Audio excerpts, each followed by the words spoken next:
For 12 years, one crime drama dominated American television with an iron grip. Hawaii Five-0 wasn't just a series. It became a global symbol of authority, order, and relentless justice. The iconic theme song echoed across stadiums worldwide. The characters became household names, and the setting redefined what television could achieve. But behind the paradise and polished image lay something far more complicated. Creative battles, personal sacrifices, production nightmares hidden from viewers, and perhaps most surprising, a legendary series that almost never existed because nobody at the network believed it could work. Number 1. A show nobody believed in. Before the iconic theme song and the legendary catchphrases, there was only doubt. CBS executives looked at the concept and saw nothing but risk. A crime drama filmed entirely in Hawaii. They feared mainland audiences would never connect to such a remote, unfamiliar setting. The islands felt too exotic, too distant from the urban landscapes that dominated television at the time. Network meetings produced skepticism rather than enthusiasm. The financial concerns were equally overwhelming. Shipping equipment across the Pacific, housing cast and crew for extended shoots, and managing productions thousands of miles from Hollywood created logistical nightmares. Every budget meeting raised new red flags. Studio executives questioned whether any potential success could justify such enormous costs and complications. The project seemed destined for failure before cameras ever rolled. Yet the production pushed forward despite the resistance and constant second-guessing. When the pilot finally aired and audiences responded with overwhelming enthusiasm, everything changed. The series didn't just succeed, it thrived for over a decade, rewriting every assumption network executives had about location-based programming. The show nobody believed in became one of television's greatest success stories, silencing every doubter who had predicted disaster. Number 2. One man ran the entire machine. Behind every frame of the series stood one dominant figure who controlled far more than his performance. Jack Lord didn't simply play Steve McGarrett, he shaped the entire production with an intensity few television stars have ever matched. His influence extended into every creative decision, from script approval to casting choices to the overall tone of each episode. Nothing reached the screen without his involvement. This level of control created remarkable consistency throughout the show's 12-season run. Lord reviewed dialogue, adjusted character arcs, and ensured that every element aligned with his vision. The series maintained a disciplined, authoritative atmosphere that audiences came to expect week after week. His perfectionism became the foundation upon which the entire production operated, creating a unified identity that competitors struggled to match. However, such concentrated power came with consequences that rippled through the production. Tension on set became routine as Lord's demanding standards clashed with directors, writers, and fellow actors. Some thrived under his leadership, while others struggled with the rigid environment. The show's unmistakable identity was inseparable from his control, but so were the behind-the-scenes conflicts that few viewers ever witnessed. Number 3. McGarrett almost was someone else. The character, who became synonymous with law enforcement authority, was originally imagined as something entirely different. Early development envisioned Steve McGarrett as a more emotionally accessible lead, someone who would connect with audiences through vulnerability and personal struggles. The initial concept leaned toward warmth rather than the steel-cold discipline that would eventually define him. Producers wanted relatability over intimidation. Everything shifted when Jack Lord entered the picture and brought his own vision. His screen presence and personal philosophy transformed McGarrett into a symbol of unwavering authority. Gone were the plans for romantic subplots and emotional depth. In their place emerged a character built on control, precision, and absolute dedication to justice. Lord's interpretation left no room for weakness or sentimentality. This casting decision altered the entire trajectory of the series in ways nobody anticipated. The show became defined by its stoic, commanding protagonist rather than the more traditional television hero originally planned. McGarrett's transformation from concept to screen created an archetype that would influence police dramas for decades. One actor's vision rewrote television history completely. Number 4. Real cops shaped the scripts. Authenticity wasn't just a goal for the production, it was a mandate enforced by real law enforcement professionals working behind the scenes. The series employed police advisors who reviewed scripts, corrected procedures, and ensured that every arrest, interrogation, and tactical decision reflected actual practices. This commitment to realism separated the show from competitors who prioritized drama over accuracy. Writers worked closely with these consultants to craft storylines grounded in genuine police work and real investigative methods. Surveillance techniques, evidence handling, and jurisdictional protocols all received careful attention. When officers on screen made decisions, those choices reflected real-world training rather than Hollywood convenience. Viewers watched authentic policing methods without ever realizing they were receiving an education. This dedication to accuracy created an unexpected educational element within the entertainment that resonated nationwide. Law enforcement agencies across the country noted how the series portrayed their profession with unusual respect and precision. The partnership between creative teams and police advisors produced something rare for its era, a crime drama that entertained millions while maintaining genuine procedural integrity throughout its run. Number 5. Authentic faces, network limits. Breaking television conventions required deliberate effort and courage from the very beginning. Creator Leonard Freeman made conscious decisions to cast local Hawaiian actors in significant recurring roles rather than relegating them to background appearances or one-line parts. Characters like Chinho Kelly and Kono Kalakaua became essential parts of the team, bringing authentic representation to screens across America during an era when such casting remained remarkably rare. These characters weren't tokens or stereotypes. They carried real weight in storylines and developed genuine relationships with audiences over the years. Freeman's commitment to local talent created opportunities that simply didn't exist elsewhere in television during this period.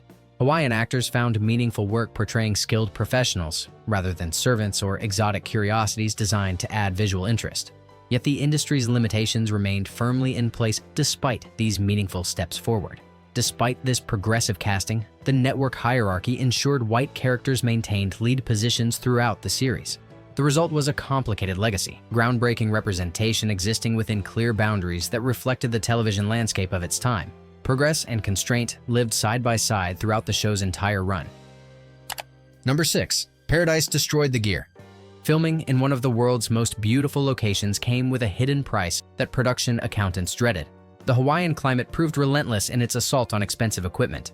Salt air corroded metal components, humidity invaded camera housings and sound recording devices. What looked like paradise on screen was actively destroying the tools needed to capture it. Crews faced constant battles against the elements that never appeared in any episode. Cameras malfunctioned without warning during crucial scenes. Audio equipment picked up interference or failed completely in the tropical moisture. Technicians became experts at emergency repairs, working through nights to salvage gear before the next day's shoot. Replacement parts had to be shipped thousands of miles, causing delays that rippled through production schedules. The budget absorbed these ongoing costs, while executives watched the numbers climb steadily higher. Every season brought new equipment casualties and unexpected repair bills that strained financial projections. Yet the stunning visuals that resulted from filming in actual Hawaiian locations proved worth every damaged lens and corroded circuit board. The island beauty that audiences loved came with production costs that remained carefully hidden from public view throughout the entire run.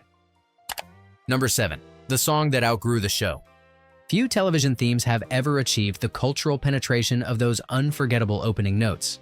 Composer Morton Stevens created something that transcended its original purpose entirely. The driving rhythm and powerful brass arrangement didn't just introduce episodes, they became embedded in global consciousness. Stadiums played it during sporting events. Advertisers borrowed its energy for countless campaigns. The phenomenon grew until the music existed completely independent of its source material. Millions of people worldwide recognized the theme instantly without ever having watched a single episode of the series. It appeared in films, commercials, and parodies across decades. The composition took on a life that no one involved in its creation could have predicted when Stevens first presented it to producers. This musical success created an unusual legacy for the production that spawned it. The theme became arguably more famous than any character, storyline, or dramatic moment the show ever produced. Cast members found that people often knew the music but not their faces or names. A television theme had somehow become bigger than the television series itself, a rare achievement that few programs have ever matched in entertainment history. Number 8. The military was actually involved. Realism in the series extended beyond police procedures to include genuine military cooperation rarely seen in television production. The U.S. Armed Forces provided substantial support throughout the show's run. Real military equipment appeared on screen. Actual bases served as filming locations. Service members participated as extras and technical advisors, bringing authenticity that no Hollywood backlot could replicate. This partnership delivered production value that would have been impossible to achieve through other means. Helicopters, naval vessels, and military vehicles added scale and credibility to storylines involving national security threats. The armed forces saw the arrangement as positive publicity, showcasing their presence in Hawaii to millions of American viewers every week. Both sides benefited from the ongoing collaboration. However, military involvement came with strings attached that shaped what could and couldn't appear on screen. Certain realities of armed forces operations remained off limits for dramatic portrayal. Scripts underwent review to ensure nothing compromised security or reflected poorly on military personnel. The cooperation that enhanced so many episodes also placed invisible boundaries around the stories writers could tell, creating both opportunity and limitation simultaneously. Number 9. Scripts changed mid-filming. Production in Paradise rarely followed the carefully planned schedules that writers and directors initially created. The reality of filming thousands of miles from Hollywood meant constant adaptation to unpredictable circumstances. Scripts arrived on set only to be rewritten between scenes. Entire storylines shifted based on what locations became available or which actors could work on particular days. Weather disruptions forced creative solutions that often improved the final product unexpectedly. A scene written for sunny beaches might transform into a dramatic rainy confrontation when storms rolled in. Writers learned to craft flexible narratives that could survive substantial changes without losing coherence. The ability to adapt became as valuable as the ability to write compelling dialogue in the first place. This fluid approach to production created both challenges and opportunities that defined the show's working style. Continuity sometimes suffered when scenes filmed weeks apart had to connect seamlessly, yet the constant rewrites also eliminated weaker material and tightened pacing in ways that rigid adherence to original scripts might never have achieved. The chaos produced results that careful planning alone could not have delivered. Number 10. Stunts were seriously unsafe. Television production in the late 1960s and 1970s operated under safety standards that would horrify modern crews and insurance companies. The series pushed physical boundaries regularly, with actors performing dangerous sequences that today would require extensive safety protocols and professional stunt coordinators. Protection was minimal. Planning was often improvised. The priority was capturing exciting footage rather than protecting performers. Injuries occurred more frequently than anyone publicly acknowledged during the show's original run. Actors suffered cuts, bruises, sprains, and worse during action sequences filmed on treacherous Hawaiian terrain. When accidents happened, production schedules rarely paused for adequate recovery time. Performers were expected to continue working through pain, hiding their conditions from cameras and audiences alike. The pursuit of authentic action created memorable sequences that audiences loved, but the human cost remained invisible. Cliffs, ocean waters, and moving vehicles all posed genuine threats that no camera trick could eliminate. What viewers experienced as thrilling entertainment often represented genuine risk taken by performers with little protection. The realism that made action sequences so compelling came from danger that was far more real than anyone watching at home ever knew. Number 11. McGarrett was built to be cold. Creating a television icon required deliberate choices that stripped away conventional character elements. Writers received clear instructions about Steve McGarrett from the beginning. No girlfriends, no family drama, no emotional vulnerabilities that might soften his image. The character existed purely as a force of justice and authority. Personal connections were considered distractions from his core purpose on screen. This approach contradicted standard television wisdom about building audience relationships with protagonists. Most shows gave their leads romantic interests, family troubles, or personal demons that viewers could relate to emotionally. McGarrett received none of these humanizing elements by design. His apartment remained sparse. His personal history stayed vague. Relationships beyond professional colleagues simply didn't exist in any meaningful way throughout the series. The result was a protagonist unlike anything else on television during that era or since. McGarrett became an almost mythic figure, admired but never truly known by the audience watching him. This emotional distance created power rather than alienation, transforming him into a symbol rather than a person. Viewers didn't need to relate to him personally, they needed to believe in his absolute commitment to justice. The coldness became his defining strength and lasting legacy. Number 12. Stereotypes were a writing choice. Simplification served storytelling efficiency in ways that carried lasting cultural consequences beyond entertainment. Writers faced pressure to deliver complete narratives within tight episode timeframes, leaving little room for nuanced cultural exploration. Hawaiian culture, traditions, and people often became shorthand, recognizable imagery that moved plots forward without requiring deeper examination or authentic representation. These creative shortcuts shaped how millions of viewers around the world understood Hawaii itself. The islands became associated with specific visual cues and character types that the series reinforced week after week. Tropical backdrops, simplified local characters, and exotic mystique replaced the complex reality of Hawaiian society and history. Entertainment priorities consistently won over educational accuracy or cultural sensitivity. The impact extended far beyond the show's original broadcast and continued for decades afterward. Global audiences formed impressions of Hawaii based largely on what this single series presented over 12 seasons. Tourism campaigns later built upon imagery the show had established and popularized worldwide. Writers making deadline-driven choices in production offices created perceptions that proved remarkably durable. shaping cultural understanding in ways nobody fully anticipated when those scripts were first drafted. Number 13. Crimes came from real life. Behind many fictional cases lay actual criminal events that writers carefully transformed for dramatic purposes. The series drew inspiration from real headlines, police reports, and documented crimes that occurred both in Hawaii and across the mainland. These true stories provided compelling foundations that pure imagination might never have produced. Reality offered darkness and complexity that resonated with audiences seeking authentic drama. Adapting real events required significant changes to protect the production from legal complications and potential lawsuits. Names changed completely, locations shifted, timelines compressed or expanded based on dramatic needs. Sometimes, only the core concept survived the transformation from fact to fiction. Writers became skilled at extracting emotional truth from actual cases while disguising specific details beyond recognition. This approach gave the series a grounded quality that distinguished it from competitors relying entirely on invented scenarios.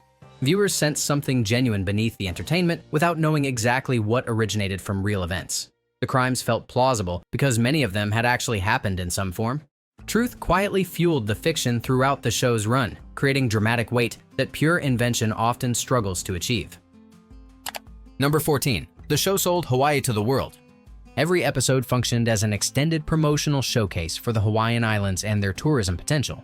Location scouts chose filming sites based on visual beauty rather than narrative logic or geographical accuracy. Stunning beaches, dramatic volcanic landscapes, and lush tropical settings appeared constantly, painting Hawaii as an irresistible paradise destination for viewers watching from colder, grayer locations worldwide. The tourism industry recognized this promotional value and quietly supported the production throughout its long run.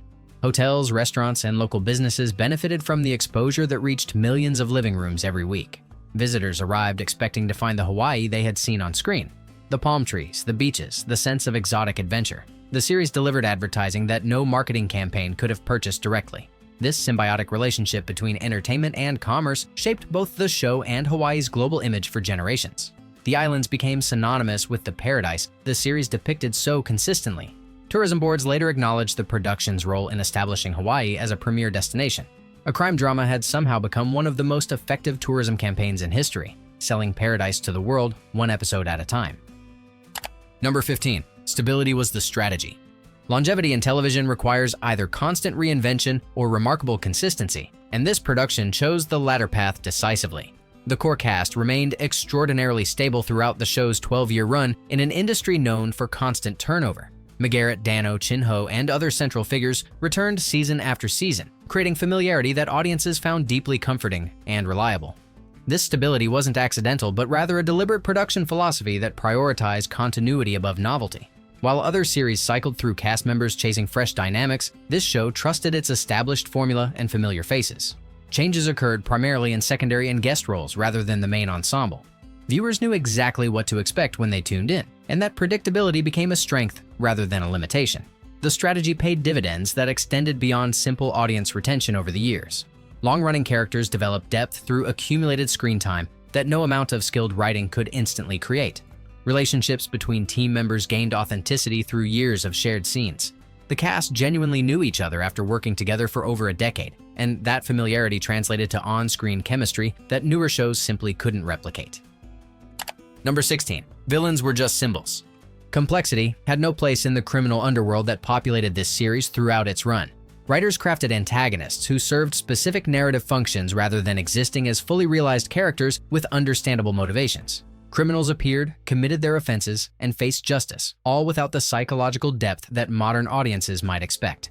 Evil existed as a clear, identifiable force to be defeated. This approach reflected deliberate storytelling philosophy rather than creative limitation or laziness. The production prioritized moral clarity above all else, presenting a world where right and wrong remained easily distinguishable. Audiences never questioned which side deserved victory. McGarrett represented absolute good while his opponents embodied threats that required elimination. The simplicity served viewers seeking reassurance rather than moral ambiguity in their entertainment. The symbolic nature of villainy reinforced the show's broader themes of order and authority, prevailing consistently. Criminals weren't tragic figures deserving sympathy or understanding. They were problems requiring solutions. This black and white morality felt satisfying to audiences during turbulent times in American society. The series offered certainty when the real world provided confusion, making clear moral divisions part of its enduring appeal throughout the entire 12-season run. Number 17. Censorship controlled the stories. Network standards departments wielded enormous power over every script that reached production during this era. The series operated under strict broadcast guidelines that determined what could and couldn't appear on screen. Violence required careful calibration. Social issues demanded delicate handling. Any content deemed too intense, controversial, or adult faced immediate revision or complete removal before filming could proceed. Writers learned to navigate these restrictions through creative adaptation and strategic compromise. Stories exploring darker themes required softer approaches that satisfied censors while preserving dramatic intent. Confrontations became less graphic. Consequences appeared more implied than shown directly. The sanitized version of crime that reached audiences bore little resemblance to actual criminal reality, but it satisfied the standards that governed primetime television completely. These limitations shaped the entire texture of the series in ways casual viewers never recognized. Certain storylines simply couldn't exist under broadcast restrictions of the time. Topics that later shows would explore freely remained completely off-limits throughout the production's run. The crime drama audiences watched represented a carefully filtered version of reality, entertaining and exciting, but fundamentally constrained by rules that determined how far any episode could actually go. Number 18. TV geography was redefined. Success in Hawaii challenged fundamental assumptions about where television could be produced effectively. For decades, the industry operated under the belief that viable productions required proximity to Los Angeles or New York studios. This series shattered that conventional wisdom decisively, demonstrating that compelling television could emerge from locations previously considered too remote or impractical for sustained production. The financial and logistical challenges that initially concerned network executives proved manageable with proper planning and commitment. Crews developed systems for operating thousands of miles from traditional production infrastructure. Local talent pools expanded to meet ongoing needs. The supposed impossibilities that skeptics had predicted simply required creative solutions rather than surrender to established industry patterns. Networks watched these successes and began reconsidering their geographic limitations entirely. If Hawaii could support a major production for over a decade, perhaps other locations deserved exploration as well. The series opened doors for future productions seeking distinctive settings beyond familiar studio backlots. Location-based storytelling expanded across the industry as executives recognized that audiences craved visual variety and authentic environments that sound stages could never truly replicate. Number 19. Paradise caused burnout. Working in one of Earth's most beautiful locations lost its appeal far faster than anyone anticipated. Cast and crew members discovered that professional obligations transformed Paradise into just another demanding workplace. The beaches remained stunning, but exhaustion made them invisible. The sunsets continued their spectacular displays, but schedule pressures left no time for appreciation. Beauty became background noise. Isolation compounded the psychological toll that accumulated over months and years of production. Thousands of miles separated workers from mainland family and friends. The tight-knit production community offered limited social variety. Relationships strained under the pressure of long hours spent with the same colleagues in the same tropical locations. What initially felt like an adventure gradually became a form of glamorous imprisonment. The emotional costs rarely surfaced in public discussions about the show's legacy or production history. Interviews focused on the excitement of working in Hawaii rather than the quiet struggles happening off camera. Burnout affected crew members who returned season after season despite growing weariness. The paradise that audiences envied often felt very different to those who experienced it as a relentless workplace rather than a vacation destination. Number 20. Nature became a real threat. Hawaiian landscapes provided breathtaking backdrops that also posed genuine dangers to everyone involved in filming. The same dramatic cliffs that created stunning visuals threatened serious injury with a single misstep. Ocean sequences placed actors and crew in waters where currents, waves, and marine life created unpredictable hazards. The environment itself became an adversary that required constant respect and vigilance. Weather systems arrived without warning and transformed manageable locations into dangerous situations rapidly. Tropical storms developed faster than mainland crews had ever experienced. Flash floods turned dry areas into raging torrents within minutes. Lightning threatened anyone caught in exposed locations during sudden electrical storms. Production teams learned that Hawaiian weather demanded flexibility and immediate responsiveness that mainland filming rarely required. The risks extended beyond dramatic weather events to everyday environmental challenges throughout filming. Volcanic terrain concealed unstable ground that could collapse unexpectedly beneath equipment or personnel. Reef formations cut unprotected skin easily during water sequences. Heat and humidity created health risks that accumulated over long shooting days.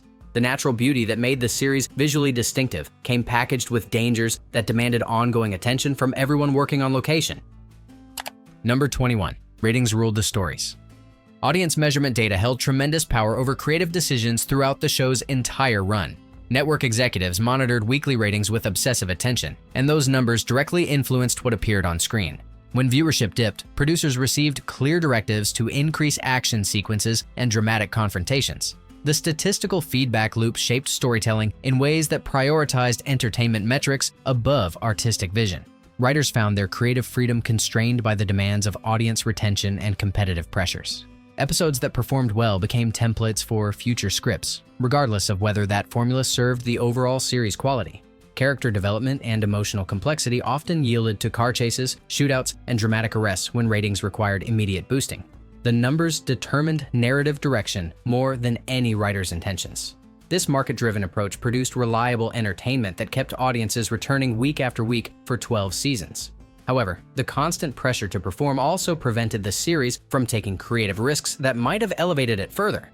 Stories that challenged viewers or explored uncomfortable themes rarely survived the ratings-conscious approval process. Commercial success and artistic ambition existed in constant tension, with commercial considerations winning most battles throughout the production's long history. Number 22. McGarrett became the blueprint.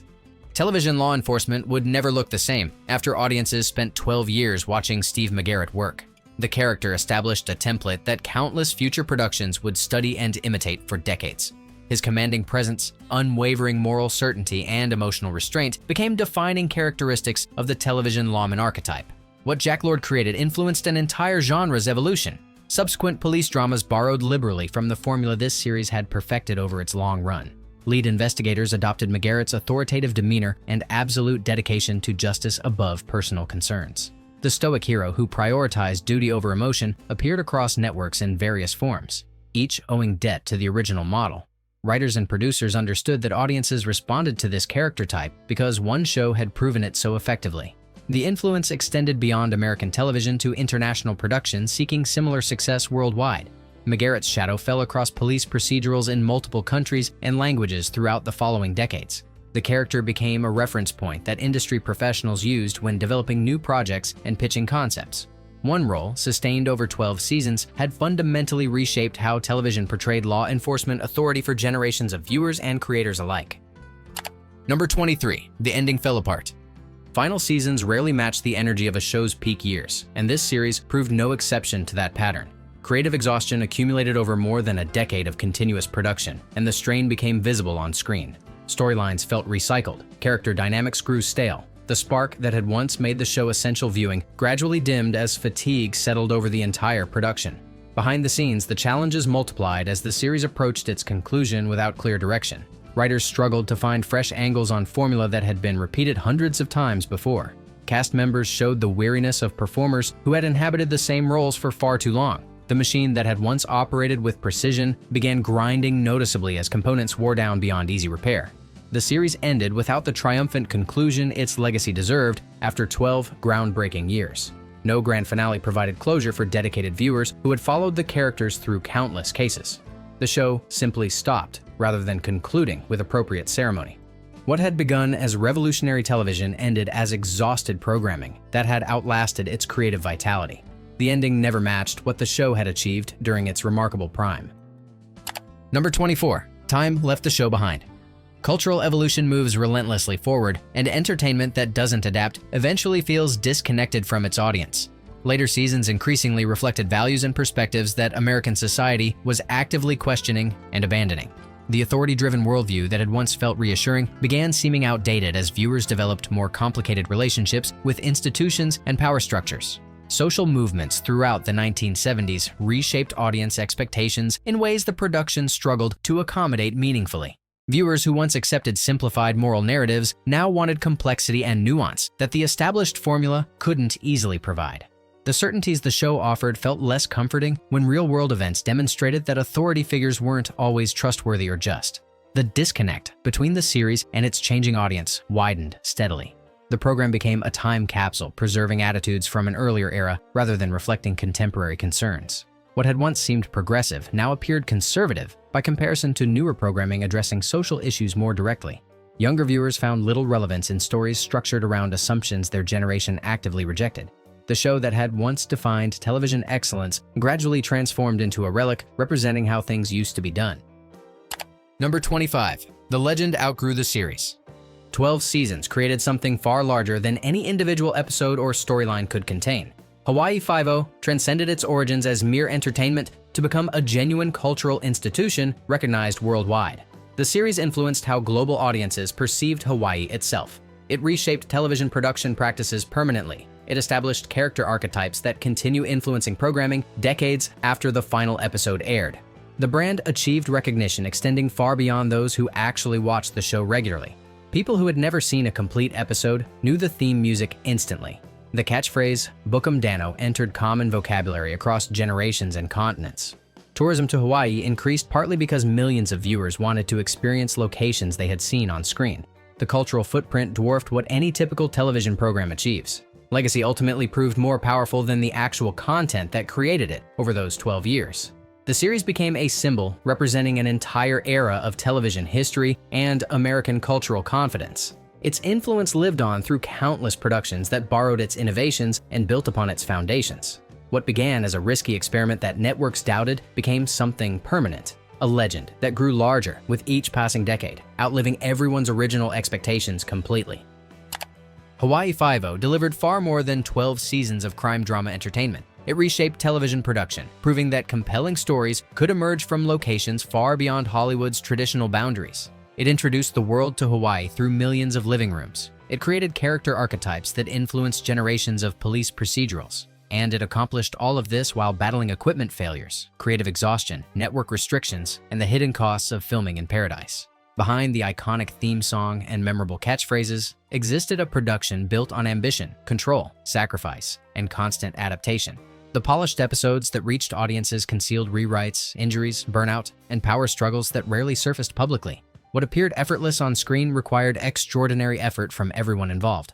The legend was constructed through challenges that viewers never witnessed. If you enjoyed discovering these hidden secrets, like and subscribe for more untold stories from classic television and film. Which legendary show should we uncover next? Share your suggestions in the comments below.